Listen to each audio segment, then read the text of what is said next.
ওয়ালি বুঝলাম না। কি একটা অবস্থা, কি বলতেছেন আপনি? পাগল হয়েছেন? একদিন কাজ করে এসেছি আপনার সাথে, তুমি প্রমাণ আপনাকে চাও, আমি তুমি ভালোবাসতে প্রমাণ চাও। তুমি না। একদিন যে কাজ করছো, একদিন কাজেই তোমার উপরে ক্রাশ খাইছে। তুমি জানো এটা কিছু? কি হয়েছে? তুমি এটা কিছু জানো?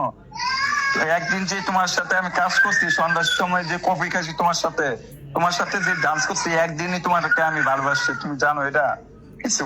কি বলেন পাগলের মতো? মাথা ঠিক মানে আছে আমি আপনার? আমি এত কিছু বুঝি না। আমার কোনো ব্রেনের সমস্যা তুমি নিজেও জানো। আমি কিন্তু মারা গেলে কিন্তু তুমি ফাঁসবা। আমার যদি কিছু হয় কিন্তু তুমি ফাঁসবা কিন্তু। আল্লাহ কি কারণ কয়? আমার ভালোবাসা কিন্তু তুমি আছো। আমি কিন্তু লালাকে বলে কিন্তু তোমার আমি ভালোবাসি। তোমার জন্য কিন্তু আমি মরতেও চাই। আল্লাহ ঠিক কি আছে? কয়? এখন যদি পাগল হইছে, এখন পাগল। যদি তুমি আপনি আমার respect থেকে না করো, তুমি আমার থেকে কত ছোট তুমি জানো? কেন আমার বয়স জানো? আমার কত? আমার বয়স 26। তোমার বয়স কত? আল্লাহ, আমার বয়স না হইলেও 50 হবে। পাগল নাকি? 50 কেন?